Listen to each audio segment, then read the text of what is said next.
a visualization and manifestation and wanting something, defining the goal, and then getting there, right? Mm-hmm. How did you develop that approach? Well, I was raised by a very dynamic mother and father that were in sales. My mom actually was from Springfield, Illinois. Eventually became a very successful New York City model. But I was raised in an environment where I was taught to really look forward and set goals and determinations and accomplishments that I wanted. It started with sports and academics.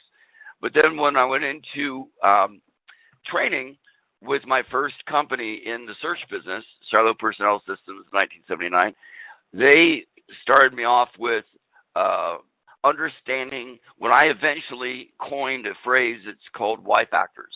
If you're wise in life, your goals, your dreams, your aspirations are strong and well defined. And I don't mean they were just in your head.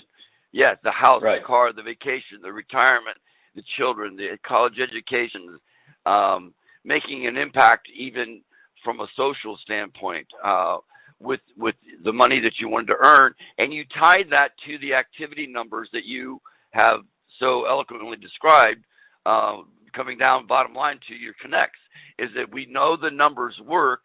So if your whys in life are strong and well defined, and you write them down and you put them even in a picture format, you will then look at the 25 connects a day as a visionary putting into effect the foundation of a $1 million business. And we were saying that even back 25 years ago. Not that you would make that in a year, but it eventually led to that. So the other thing was we hired good people that had hearts of determination, like yourself, that you weren't satisfied with just, you went to school, you had a great education, you hated accounting, but you were a perfect background because you were very determined and you accepted that vision that I put out in front of you. And not everybody did that. I mean, a lot of people thought that what I was teaching was an overestimation, but you guys proved it year after year after year of making, $20,000, $30,000, $40,000. And some of you within 3 or 4 years were making $250,000 25 years ago. Right. And again, yeah, that's when, $250,000 a year is a lot of money now, let alone then. So, but the common denominator was, I lived it. I had that same list of what my whys in life were taped on the back door of my bathroom. So in the morning when I got up and was brushing my teeth and shaving, the first thing I saw in the mirror every morning was my why factor list. And it was and every day, whether I was up, whether I was down, whether I felt good, whether I had a placement or whether I had a turn down or a no start or whatever, those whys stayed focused in my mind every day, saying inch by inch, it's a cinch, yard by yard, it gets too hard. Every single phone call, I was one step closer. And within 6 weeks, I made my first deal. And within 9 months, I broke all the records and continued to set records. But the records weren't, they were gratifying, and I was recognized for it.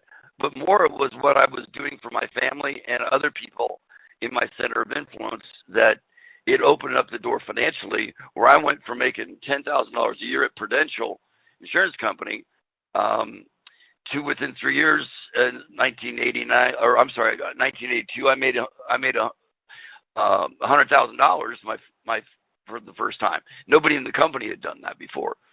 So it was just a mindset that I was given that was also in line with the way I was raised by two people that basically they set their own records in life, and I bought into the numbers.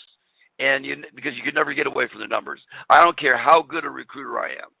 Okay, I can't make the kind of money that I want to make as a recruiter without certain activity levels, because talent can only take you so far. And I've trained a lot of talented people, but it gets down to how many people are you touching every day.